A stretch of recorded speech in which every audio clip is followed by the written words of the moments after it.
the player got all the infos, and trust me, he got all the infos from he can leave the club with a suitable offer, he can find a new club, and so on. He has a price tag. He got it from the medias. He got it later then from the agent Rafaela Pimenta. He was in contact with FC Bayern.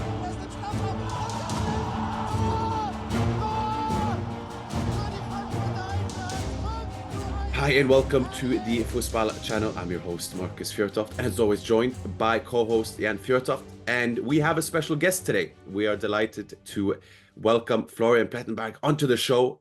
You might have seen him across your social media, where he's made quite the name for himself within this transfer space. Speaks about Bayern, speaks about the German national team, and has always got some exclusive reports on transfer news. Florian, first of all, it's a pleasure to welcome you on the Fussball Channel. Yeah, thank you. Thank you so much for your invitation. And Dad, can you? I tried my best to provide some context, but I think it would be remiss if you didn't provide some further context on Florian in terms of space that he's within, the work he's done, etc. Why don't you provide the audience with a little further context? Well, I met Flo. We have to decide, Flo, if we do Flo or Pletty. I mean, you got a different names that's used, but as a football player, also journalist, start us as promising journalists coming into our business, the business, and Florian or Flo is a very hardworking journalist. And the last, like you were saying, Markus, the last years have had some great exclusives. But I think that Flo, you can explain it by yourself, because you're doing Sky as well, but your position, your favorite position, is to do transfers. So I think we could start, Flo, by telling us your working days now in the transfer windows, because I think they are enormous. Well, yeah, busy days ahead, busy days right now. I would say if you are focused on transfers, and first of all, you have to say it's not only about transfers, it's about creating up your network, carrying your network, speaking with the bosses, speaking with the agents, speaking with the players. So you can imagine, Jan, if you speak with them, it's not only about on the phone about transfers. It's only about background information. It's only about atmospheres in the club. It's also about structure. It's also about plans. It's also about feelings and opinions about different players, about managers. So for sure, you and other consumers, they are reading the news, but 85% from the talks we have, or from the talks I have every day, it's in my desk, it's in my mind.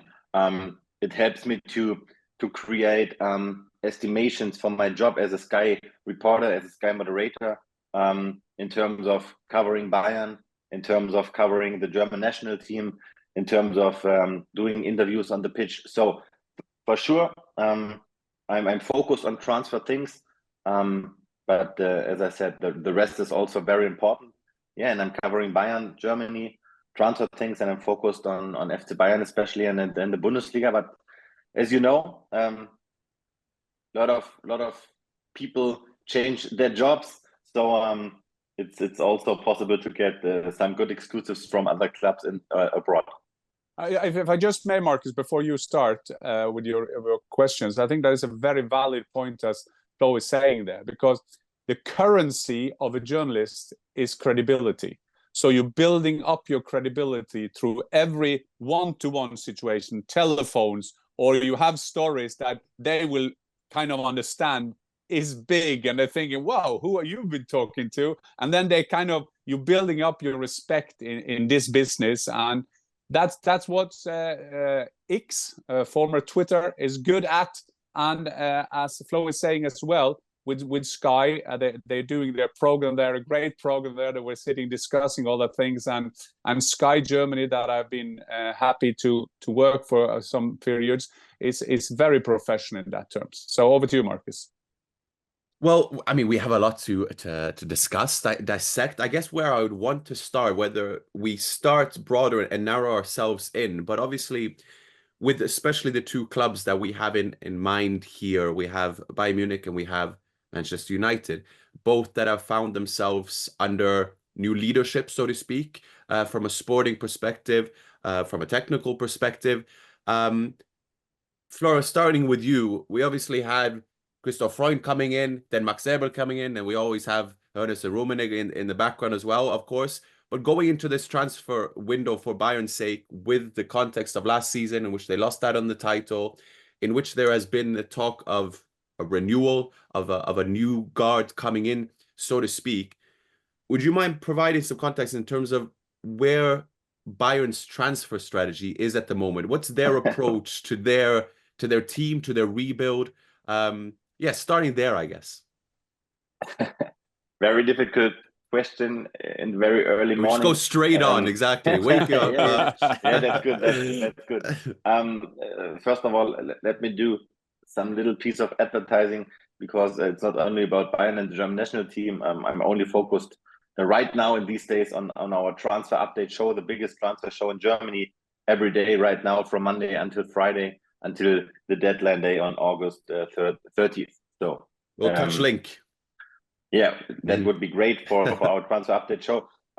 Yeah, as you said, it's a completely new leading structure now at FC Bayern.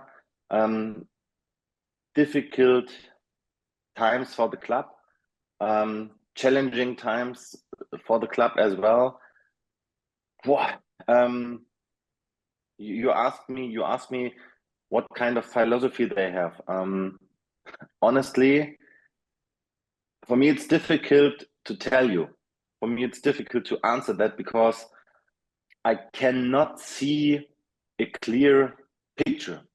I cannot see a clear structure. And Jan knows that we have often discussed together in different shows for Sky. If we look back a few months, and when they decided to separate ways with Hasan Salihamidzic, Marco Neppe, and Oliver Kahn, there was the target to create something new. A few months has passed by, but I cannot see a new structure. And if you look at the squad right now, honestly, I'm a little bit disappointed. I have nothing to do with Bayern Munich. I'm not a Bayern Munich fan, but I think you could have expected more from the current situation. And this is also the reason why we have decided on Monday in our transfer update show to say, okay, it's the first transfer crisis of FC Bayern. Because let me say that if you look on the transfers now, Hiroki Ito, okay, you can do that, but it was not cheap. Now he's injured for 2 until 3 months. Then Joao Palhinha, okay, perfect. I think he will be a very good player. He will be fitting to the FC Bayern family. Good character. Okay, you can do that. He wanted to move. Bayern realized the move, but he was also not cheap. Michael Olise, I cannot estimate his performance level. He's on the Olympics right now. When will he be ready to play? In the end of August, in the middle of September, without a preseason with FC Bayern, without speaking German? Difficult. You have no other transfers right now. You have the same characters in the squad. They have tried to sail last summer. They don't get to sail him right now. So it's difficult to handle these kind of players. Joshua Kimmich, Leon Goretzka, Serge Gnabry, all these kind of players are German national players. Okay, Joshua Kimmich for sure, but the others difficult. But where's the philosophy to say, let's sail Kimmich, let's sail Goretzka, let's sail Gnabry, okay, let's sail Matthijs de Ligt. I cannot see a philosophy with those decisions, honestly. Done. Now I follow Flo's narrative, so to say, because I think that what you have to see by Bayern, and that is quite interesting to see Manchester United and Bayern, because the philosophy, they've changed their structure. I will say by Manchester United, it's a bit different if I make the case for them, because we will end up now, we'll talk in De Ligt, that will Manchester United and Bayern Munich, and they've changed their structure as well. But I think that what you can see by Manchester United is that they changed their CEO, their sporting director, the technical director. They have got in a team from Ineos with Nevin Blanc, a lot of great character. I think the breakthrough for them, and I understand where Flo is coming from. The breakthrough for them was to get in Euro, you know, because he is an 18-year-old, and I just made some notes on it here with in terms of the money. 52 million for an 18-year-old from Lille, and it's pound. That is a big amount, but that kind of is a signal signing to show that this is the new philosophy. And if I may also say that with Bayern is that they always talk about they're going to sell players, we're going to sell players, we're going to sell players. The problem is if players are on big money, and they are on big money at Bayern, it's not easy to sell them, because that human being is not born yet that will say, oh yes, thank you, Bayern. You want to sell me and I will go somewhere else and earn the half of my money. Of course I will do that. I will help you out to get closer to Leverkusen next season. That won't happen. And by Manchester United, they are kind of cleaning up now, because Manchester United was a place they always extended the contract of the players because they were so afraid that they will go to a free transfer. They had to buy them. But now they're kind of cleaning up. And I think it's quite interesting to discuss these two clubs up to compare them with each other, because they are trying to change the philosophy. But I will say, and I will confirm what Flo is saying at the moment, I will say that Manchester United, even being 8th in the Premier League last season, they have come further than Bayern at their new strategy. But I think it's also important to keep up your identity. For sure, it's important to sell players, but it's for me, it's more important to have a look in the next 1, 2, or 3 years. No one can say how long Vincent Kompany will stay as a coach of FC Bayern. And Jan, you know, for sure, I think he's a talented coach, but it's a kind of experiment. It's a total experiment. And what will happen if Vincent Kompany will not have success in the next couple of 3 or 4 months? Vincent Kompany definitely will not get the time to survive 6 or 12 or 60 months without success. Never, absolutely never. And what will happen then if you decide now to sell players like De Ligt, to sell players like Joshua Kimmich, to sell players like Goretzka or other players?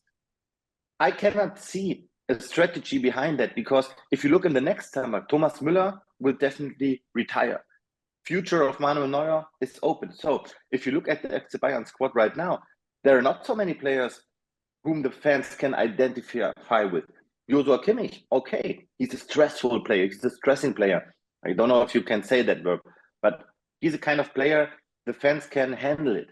And Matthijs de Ligt, if you look at Matthijs de Ligt, I have never seen such a feeling, a real feeling from the fans in terms of his decision. He's famous in the locker room, he's famous in the stands, he's a Dutch defender, he's speaking German, he's giving good interviews, he's a kind of a leading figure, he's an old classy defender. He's a classy defender, but he's good for 4 or 5 header goals, he's good for tacklings, he's a very good defender with a long-term contract, he's earning 10 fixed per year, plus 5 add-ons. So explain me, why do they want to sell Matthijs de Ligt and to decide to go for Jonathan Tah? Okay, that you can do this. He comes up to 35 kilometers per hour in the long running distance. That's absolutely okay. He's a German national, but why to decide to sell Matthijs de Ligt? This is something I cannot understand. If you compare it to Dayo Upamecano, who's a player who could imagine to leave the club, but to go for Matthijs de Ligt right now, that's for me a completely false decision. No, I agree. I think it's if at best a like for like between Tah and De Ligt, but De Ligt is younger, and the goodwill that he has, as you mentioned, within the change room counts for a lot. And in terms of that identity, I think every fan wants within a club to have an identity to hold on to. And I assume it's something Bayern are looking for in terms of a rebuild. And I guess part of that plan is to get rid of De Ligt, seemingly. And with now talks about him going to Manchester United, where are we in that process? Seems like the player wants to go. It seems like Bayern want to sell. Manchester United want him. Why is he not a Manchester United player yet, do you think, Flo? Because something has happened in the last couple of, I would say, 10 or 12 days. First of all, you have to know FC Bayern Munich has a verbal agreement with Jonathan Tah. They have that verbal agreement for, I would say, 5 or 6 weeks. They are clear about a contract until 2029. Jonathan Tah, he went to the Leverkusen bosses. He said, okay, please let me go. I want to join FC Bayern. I have a verbal agreement with them. I can sign a very good contract. And now you can receive some transfer fees. Okay, so he had a call with the Bayern bosses. And then you have to know Max Eberl. He's the main driver in bringing in Jonathan Tah right now. So then, as we have spoken about the reaction about Matthijs de Ligt, that was a heavy reaction from the fans, from the what's the English word? Petition. Yeah, they are making action for it. Yeah, writing actions. Yes, Yeah, absolutely. Yeah.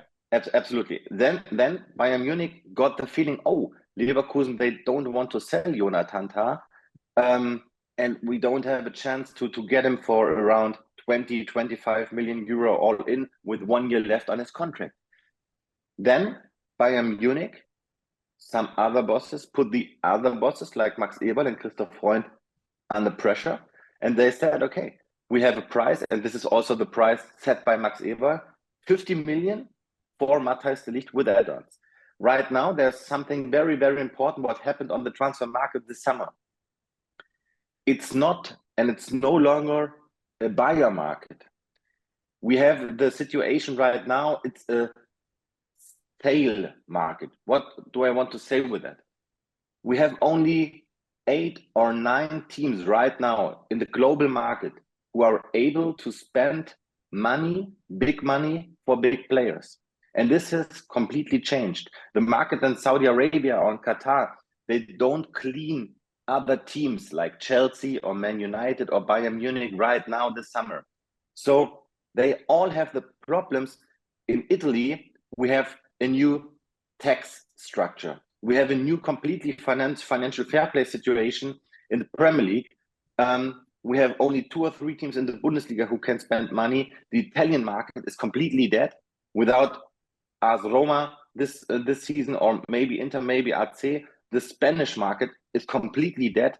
You can see that. Okay, we don't need to speak about Real Madrid, but they are going for free agents, and Kylian Mbappé was a free agent as well. Barcelona is struggling.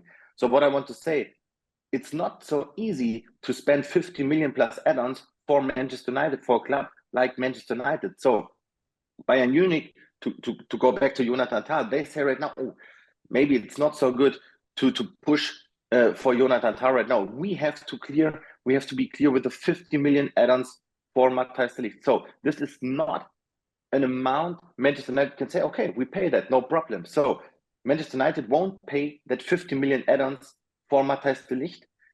No other club will pay 50 million add-ons for Matthijs de Ligt. The market don't create prices like this for a defender for Matthijs de Ligt right now. And this is also because Nusair Mazraoui, Bayern wanted to have 30 million euro for him, but the market doesn't allow so prices. The first offer from West Ham for Mazraoui was 7 million for Mazraoui with 2 or 3 years left on his contract. So the market has completely changed. The prices have completely changed, and it's very, very, very difficult to make big sales. So I can really imagine that Matthijs de Ligt, who will arrive this Friday at Sebener Straße to undergo his performance test, I can imagine that he could stay at FC Bayern in the long run, but not because he wants this or because Jonathan Tah decided to stay at Leverkusen, just only because of the fact that Manchester United decided to say, oh, we cannot spend 50 million more for Matthijs de Ligt.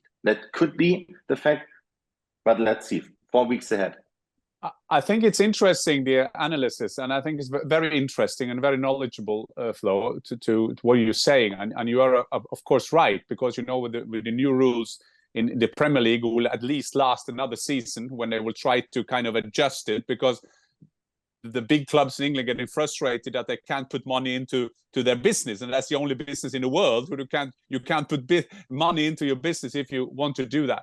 I first got to know De Ligt when he played for Ajax. I followed them in the Champions League. I was very impressed by him, his stature, his presence on the pitch.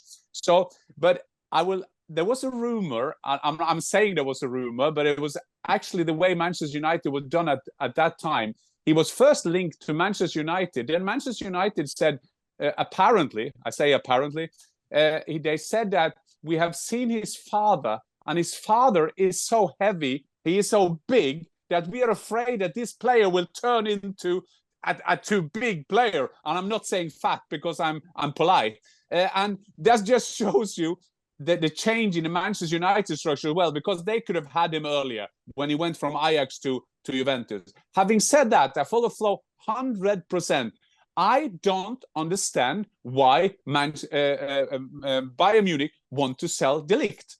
And I don't even understand, but I mean, Vincent Kompany will know more about his philosophy than me, but I have seen Vincent Kompany for 2 years. I've saw him in the Championship where he did very well. I saw a very naive manager managing Burnley in the Premier League.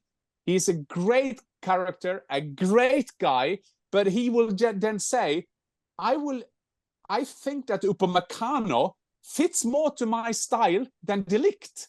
I don't get that, but okay. Again, he's a higher profile in coaching than me, so I just have to accept that. But I think that Flo, you're raising a very important point, Markus, if I may say, is that the market is changing. So Manchester United just over 50 million pounds for an 18-year-old. Then they will take De Ligt on, and they still got players. They need maybe another striker.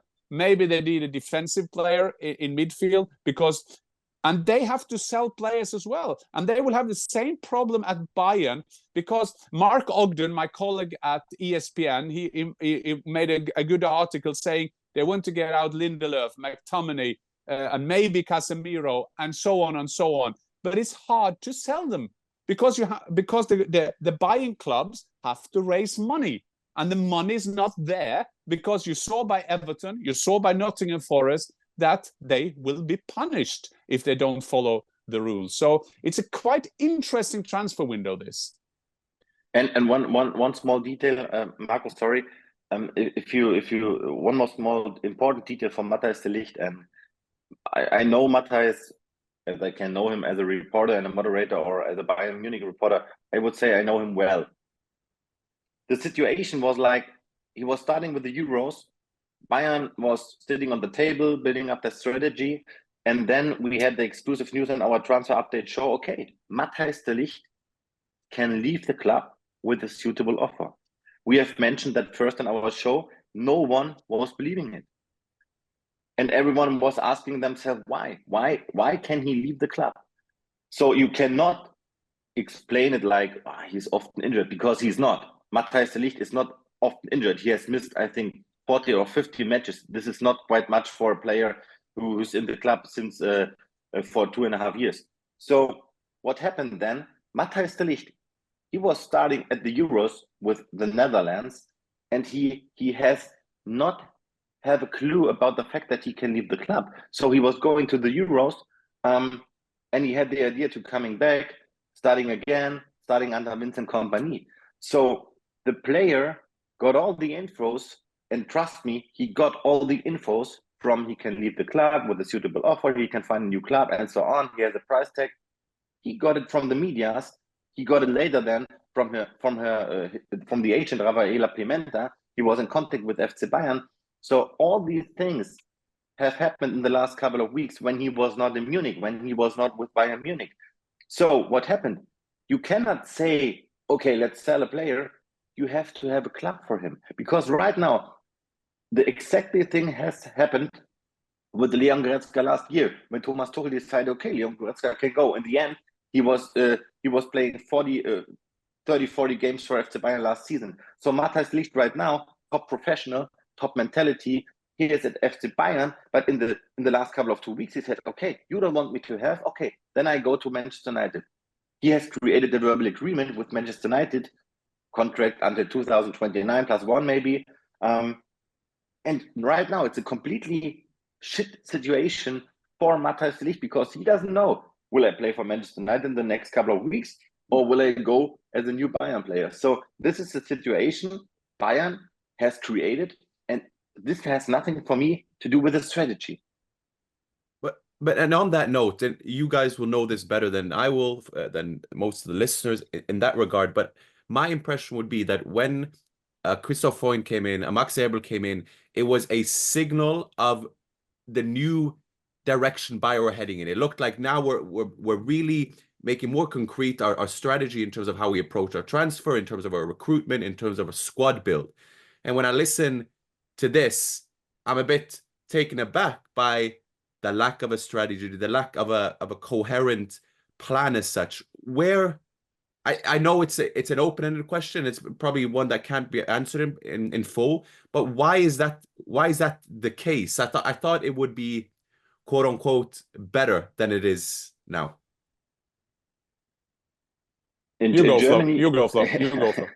In Germany, you have to say you have to take Uli Hoeneß with or in your boat. Let me say like this. Maybe that's right. Jan can explain it better.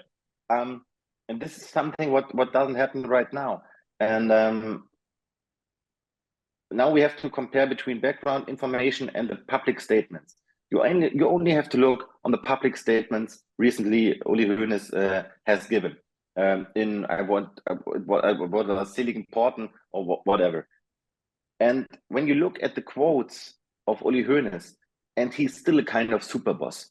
He's still involved, and he wants to be involved in every decision, in every verbal agreement. And you cannot handle the market as a Bayern Sportvorstand, as a Bayern sporting director, whatever. You cannot handle the market like, okay, come on, let's go.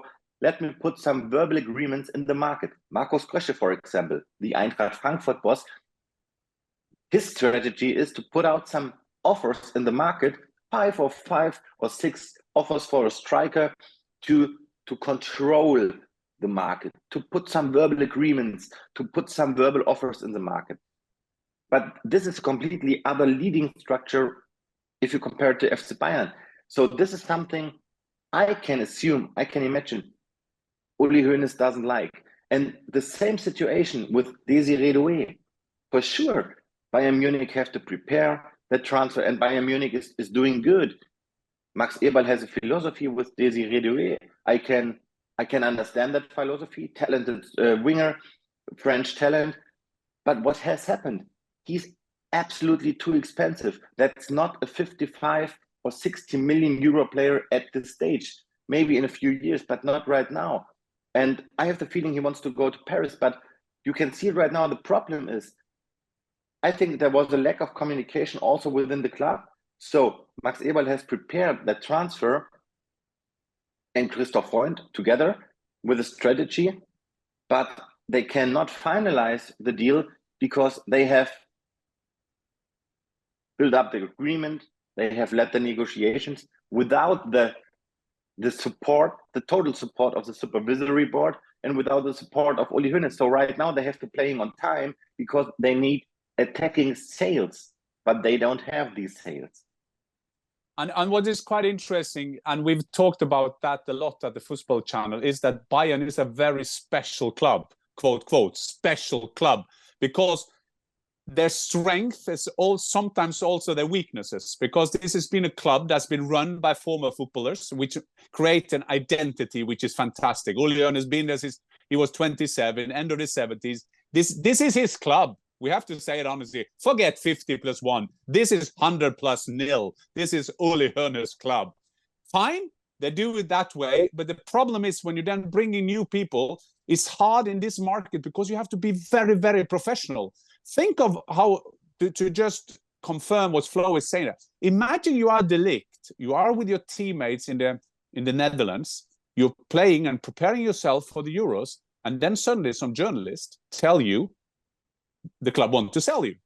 Okay, I will as a player think, okay, fine, they want to sell me. Who is buying me? Who is where do I go? Or what's my alternative? but they don't even have the alternative. They just say they want to let you go, as Flo was saying with Goretzka last season, and then you will end up having a great season. So we are taping this early morning on Friday. And today, Friday, De Ligt will come to Sebenstrasse. That's the training pitches, or a training clubhouse, so to say, of Bayern Munich. And he will come there, and the first thing they have to do, they will have a cup of coffee, but someone is on the road anyway, so they've probably done that on telephone before. But then you have to start all over again. And when we know that Vincent Kompany have a small window now, or maybe I will say till October, to prove that he is a proper Bayern manager, he doesn't need to be disturbed through things like this. But for me, in the starting 11 at Bayern, De Ligt is there. But somehow now they have created a situation where they will have not a happy player. They will have Unruhe. They will be disturbed in the preparation for the Bundesliga start, for the first round in the cup. So they have somehow created this themselves, which is Bayern, by the way. This is how Bayern has done it for a generation. But there is a change now, because they're not the reigning champion. They are the hunter. They have to do something now to get closer to Leverkusen. What will Dortmund do? What will RB Leipzig do? They will see, wow, Leverkusen did it last season. Can we do it this season? So this is a different Bayern. Somehow they managed always to sort it out through winning games or changing managers. But now they don't have so many bullets in their guns, so to say, and they have to win straight away. And you have to say, if you look on three other players, Harry Kane, very, very and massive back problems. Boy, I wish him fingers crossed for Harry, as you can see in the background. Yeah. Fingers crossed for Harry. I like him a lot. But let's see how fit he can return to FC Bayern after the Euros. Let's have a look on Leroy Sané. Not easy to handle this Schameinentzündung. I think it was a Schameinentzündung. He has played many games with pain in the last couple of weeks. And we also have to look on Alphonso Davies. Bayern has decided to go into the final year of his contract. And trust me, he will not extend his contract at this stage. So the danger is very, very high to lose him in 2025 as a free agent to Real Madrid. So let's have another look to Joshua Kimmich. Completely same situation. They now decide, okay, you are earning too much. But it's Joshua Kimmich. He's never injured. He's the captain of the German national team. He's an identification person. They want to say right now, okay, you cannot earn 20 million euro per year. Why? Do you expect him to extend his contract for 50 million right now? Honestly, I cannot expect that. So let's see.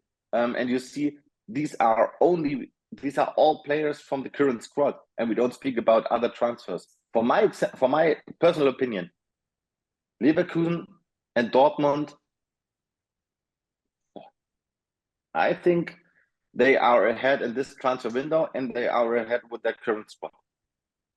It will be interesting to see. We certainly have I think we discussed this as well last week, that in terms of the title race that we have at hand, just on a concluding note, with De Ligt potentially going to Manchester United, we've seen him at Ajax, we've seen him at Juventus, we've seen him at Bayern Munich.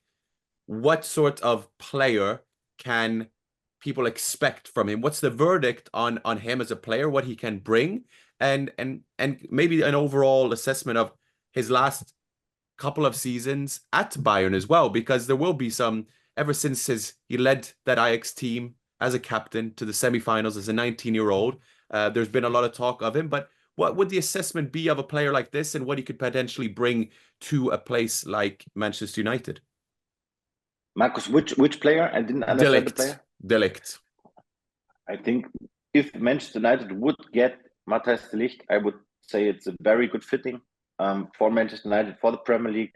I would love to see him continuing in the Bundesliga, because I think he's a great player, great character, great mentality, good agents in the background, very clear in his mind, and very important for Bayern Munich media as well.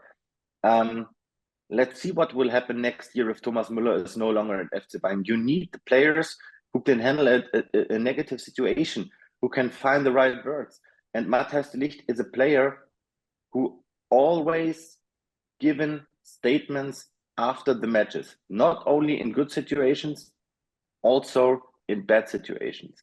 And this is a kind of mentality you don't often find in the current team of FC Bayern. I think with his way of defending, he's not the fastest defender, but he's good with headers. He's good in tacklings. He's good for 5 or 6 goals if you have some players with good set pieces.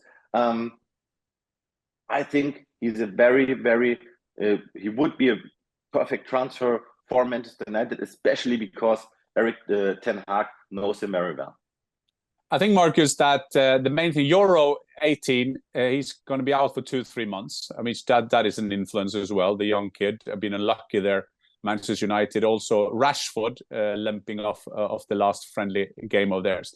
But they are changing the way in the defense. Maguire could be sold. Lindelöf could be sold. Varane is already gone to Como. He's gone from the club. So they need that kind of player. I think that De Ligt would be perfect for Manchester United. I think that they will give them a presence. They will give them a leader that they've been lacking at the back. A guy that is not stressed. Remember, this is when I did my preparation for this episode. He has won every youngest in all competitions since he was a kid. He was youngest this, youngest that, youngest captain, youngest so on and so on.